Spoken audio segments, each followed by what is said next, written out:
Welcome to the College Essay Advisors podcast. Before we introduce ourselves, here's a little preview of what's to come. One thing that we do want to emphasize is making a personal connection and getting at least a little bit of storytelling in there, getting some semblance of humanity into this essay. Ostensibly, you're going into medicine because you want to help people, you want to serve people, you want to be of service to people. And so I think mentioning or detailing engagements, interactions, experiences through even the smallest anecdotes is usually very helpful in illuminating for admissions that human side of the practice.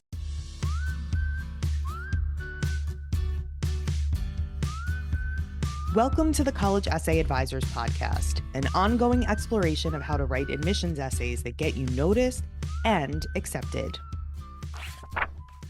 Hi, my name is Stacey Brooke, and I'm the founder and chief advisor at College Essay Advisors. Hi, my name is Becca Myers, and I am Director of Advising at College Essay Advisors. And today we are going to talk to you about med school applications, what you need to do, and especially how to work on the personal comments section. Which is funny because when students come to me that I've worked with before on undergraduate essay applications, the first thing they say is, I can't believe this is happening again. It's time to write another personal statement. So we're going to talk you through the do's and don'ts. So Stacey, do you want to start? Mm-hmm.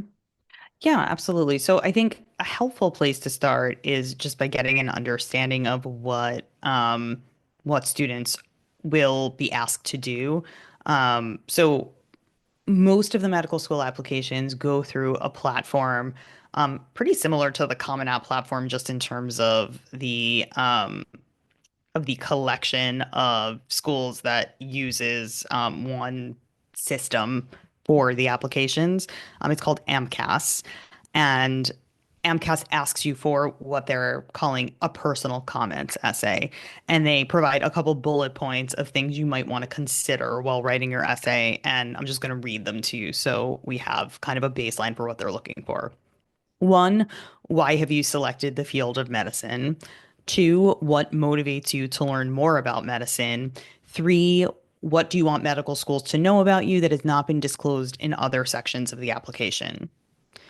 They also say, in addition, you may wish to include information such as unique hardships, challenges, and obstacles that may have influenced your educational pursuits, or comments on significant fluctuations in your academic record not explained elsewhere in your application. So, pretty standard asks for essentially it's less of a personal statement in the sense of the undergraduate personal statement, which I think allowed for more creative freedom. Here, because your goal is so pointed, which is practice medicine at some point in time. What this personal comments essay is looking for is really a distillation of your motivations and intentions for school and for your career thereafter.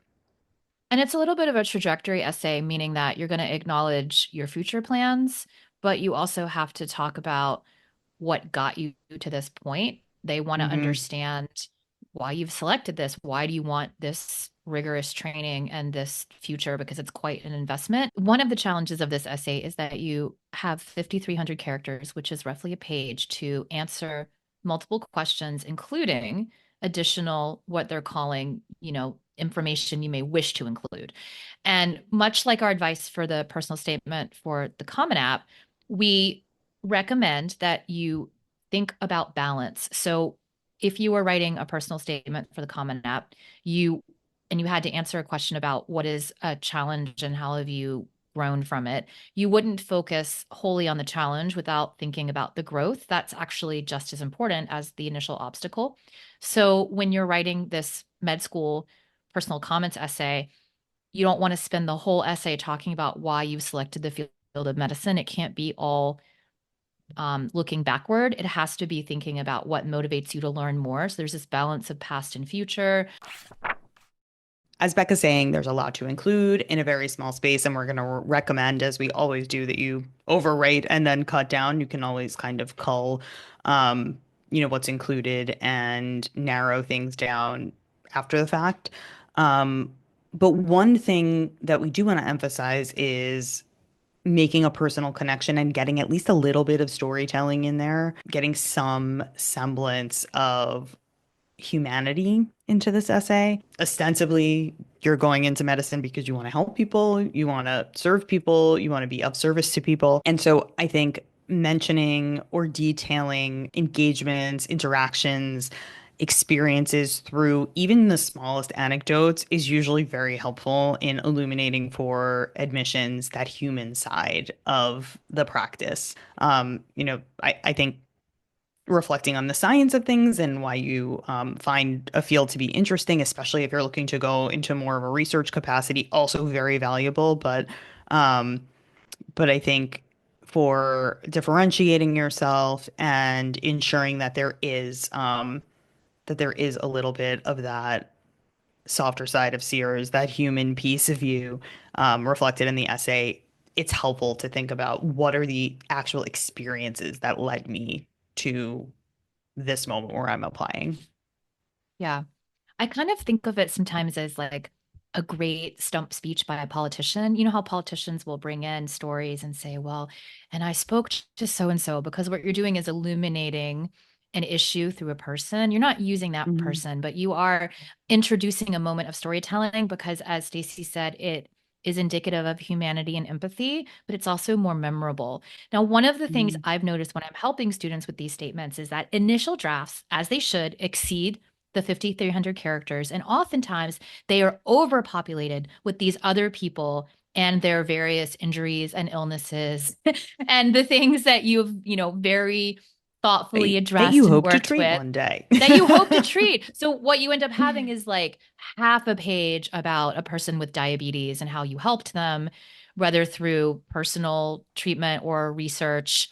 And then there's very little room for you to talk about yourself. So that's okay in an initial draft. But what we really help you with is, again, that balance, not just between forward thinking, what I want to achieve, where I've come from and what inspired me, but also the balance between other people and, interactions you've had and your own voice and personal goals and things just related to your Mhm. experiences. That's actually very difficult to do in 5,300 characters.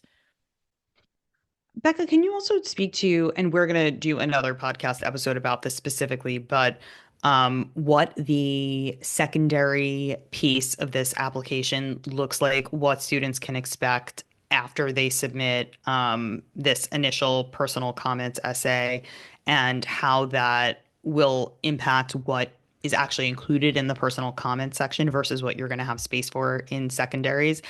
But right before you do that, I just want to say that these are essays, personal comments essays included, that you're going to want to get in as soon as humanly possible. Like when the application opens, you're going to want to get this personal comments essay in there. I think this is one of the situations where it's not like the common application for undergraduate, where there's a deadline, and as long as you get things in, under that, within that timeline, things are equal. It's not like that. You Yeah. really need to get these in as soon as humanly possible, because these secondary applications that we're going to tell you a little bit more about go out in order of submission of the personal comments essay, and um, and you really want to give yourself the best possible chance of even being invited to submit these additional essays. Yeah. Well, when schools invite you to submit, you could see anything from a range of one additional essay to, my goodness, I've seen 9 before. Last For year at these Duke, secondary for the essays when they secondaries, for the invite. secondary Mhm. essays, yes. And topics, I mean, we'll talk about the next episode, which honestly now we're sort of already talking about, but there are common essay questions for the secondary applications. A lot of schools will say, what are you doing with your gap year? They will say, how do you how does diversity play into your life, like as a Mhm. physician? um what does diversity mean to you? There's a question Mhm. typically about what is a time you failed and how did you handle it, Mhm. what did you learn from it? Mhm. So to address Stacey's question, like, if you had a major failure in your life, do you go ahead and put that in your personal comments essay, or do you save it? Well, you may not get an essay from your dream school about failure. So do I think your personal comment essay should focus on failure? I do not, actually.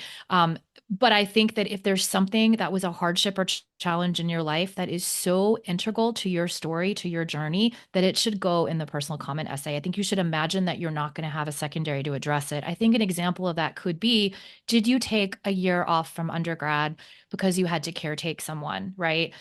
Was that difficult in your academic journey, but did it reinforce your desire to go into medicine? I think that actually fits into the story. And I think then you are freed up to talk about a different challenge in the secondary, because I think that is such a compelling reason for med school that it shouldn't be buried in a possible secondary. We want to treat the major components of your story. The personal comments essay is front and center. It's the thing they read first. So if it's so important to you, don't assume that you'll have another place to address it. That's my feeling on it. Absolutely. And the great thing about the secondaries is that, and again, you will listen to our secondary focused episode, but there are some common categories that almost always appear, at least on some of them. So you can get a sense of the kinds of opportunities you're going to have to talk about other topics before you even get started on the personal comments essay, just so you have a sense. And quite frankly, I don't think most of the things in the personal comments essays are things that you're necessarily going to want to go into in detail in the personal comments essay anyway. They might be areas of opportunity for you to elaborate, like this diversity essay that Becca referenced earlier. That theme is fairly common, and fighting for equity in healthcare might be something that's really important to you, and it might come up briefly in your personal comments essay among the many other things you need to squeeze in there. But I think it might be comforting to you to know that there is likely to be an opportunity for you to elaborate on that elsewhere. Well, let's say that a school doesn't have a diversity essay, but they do have a what was your most meaningful clinical experience. You can actually write about diversity through that lens. And so if we were to work with you, we not only find ways to help you recycle material, but to do so in incredibly compelling way so it doesn't feel recycled. But you can talk about diversity in almost any question, right? You can get that in there. So I agree with Stacey, like your whole personal comments essay shouldn't be about diversity. We can find a way to put that in any of the other secondaries. That pretty much covers the personal comments section. Timeliness is going to be one of the most important components of this entire process for you. So I think to get started strong, just make sure you completely understand for your schools in question what the timeline's going to be. Make sure you're on top of things as much as humanly possible. And then I think just using the guidelines they're giving you, a little bit of common sense, some storytelling, and a good sense of editing to make sure that your essay feels balanced those are pretty much the core components for this. And we will discuss secondaries in the next upcoming episode. That's our episode for today. Thank you so much for listening or watching. If you like our content, please like and subscribe to follow us for more. Happy writing!